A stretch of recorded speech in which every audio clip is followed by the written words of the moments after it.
విశాఖ పోలీసులకు ఓ rowdy sheeter సవాలు విసిరాడు. 2019 నుంచి తన వద్ద ఎంతో మంది అధికారులు, సిబ్బంది డబ్బులు తీసుకున్నారని, అందుకు తన వద్ద ఆధారాలున్నాయని ఓ వీడియోలో పేర్కొనడం ఇప్పుడు సంచలనమైంది. ఆ వీడియో కూడా విశాఖ సిటీ పోలీస్ శాఖలో వైరల్ అవుతోంది. వాస్తవానికి ఓ రౌడీ షీటర్ ను బెదిరించి దాడి చేసినట్టు వచ్చిన ఆరోపణలపై మల్కాపురం సిఐ ఎన్ సన్యాసి నాయుడిని అధికారులు సస్పెండ్ చేశారు. ఆ సంఘటన తర్వాత అదే రౌడీ షీటర్ వరుస వీడియోలు రిలీజ్ చేస్తుండడం చర్చనీయాంశమైంది. ఇంత జరుగుతున్నా ఉన్నతాధికారులు ఈ వీడియోపై ఎందుకు స్పందించడం లేదో అర్థం కావడం లేదు. ఈ వీడియో చూస్తే విశాఖలో రౌడీ షీటర్ల వద్ద పోలీసు అధికారులు, సిబ్బంది ఎంతెంత డబ్బు వసూలు చేస్తున్నారో అర్థం చేసుకోవచ్చు. వాస్తవానికి రౌడీ షీటర్లను కౌన్సిలింగ్ పేరిట స్టేషన్కు రప్పించడం, వారి ఫోటోల్ని స్టేషన్ ఆవరణలో పొందుపరచడం, కుటుంబ సభ్యుల అనుమతి లేకుండా వారితో మాట్లాడొద్దంటూ కోర్టులే చెబుతున్నాయి. ఈ లెక్కన విశాఖ పోలీసులు కోర్టు ఆదేశాల్ని బేఖాతరు చేస్తున్నారని తెలుస్తోంది. మల్కాపురం పిఎస్లో ఇటీవల సీతమ్మధారకు చెందిన కొయిలాడ వి వర జగదీష్ అనే రౌడీ షీటర్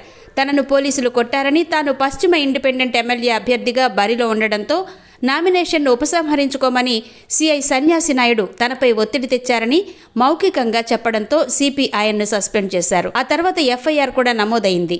అయితే కేవలం ఓ రౌడీ షీటర్ ఇచ్చిన మౌఖిక ఫిర్యాదును ఆధారం చేసుకుని సిఐను సస్పెండ్ చేయడంపై సహచర పోలీసులు ఆవేదన వ్యక్తం చేస్తున్నారు. రాత్రనక పగలనక పనిచేస్తున్న పోలీసుల మాట కంటే 2-3 కేసుల్లో నిందితుడుగా ఆరోపణలు ఎదుర్కొంటున్న ఓ రౌడీ షీటర్ చెప్పిన ఉదంతాన్నే అధికారులు పరిగణనలోకి తీసుకోవడంపై చర్చించుకుంటున్నారు. ఇదిలా ఉంటే అదే రౌడీ షీటర్ సంబంధిత స్టేషన్ కానిస్టేబుళ్లను బూతులు తిట్టాడు. ఆ ఆడియో కూడా ఇప్పుడు వైరల్ అవుతోంది. అంతేకాకుండా రౌడీ షీటర్పై సిబ్బంది చేసిన లిఖితపూర్వక ఫిర్యాదుపైన అధికారులు పట్టించుకోవడం లేదు. దీనంతటికీ వెనక ఓ ఏసీపీ హస్తం ఉందని వస్తున్న ఆరోపణలపైన అధికారులు చర్యలు చేపట్టలేదు. ఇదిలా ఉంటే ఎన్నికల బరిలో ఉన్న ఓ అభ్యర్థికి ఓ ఏసీపీ సలహాలివ్వడం, ఆయన చెప్పాకే తాను ఫిర్యాదిస్తానని పోలీస్ సిబ్బంది ముందే రౌడీ షీటర్ రెచ్చిపోవడం గమనార్హం. పైగా తొలుత ఇచ్చిన ఫిర్యాదును మార్చేసి పోలీస్ సిబ్బందికి వ్యతిరేకంగా మరికొన్ని అంశాల్ని జోడించి రెండోమారు ఫిర్యాదు చేయించడం వెనుక కూడా ఆ ఏసీపీ హస్తం ఉందనే ఆరోపణలున్నాయి.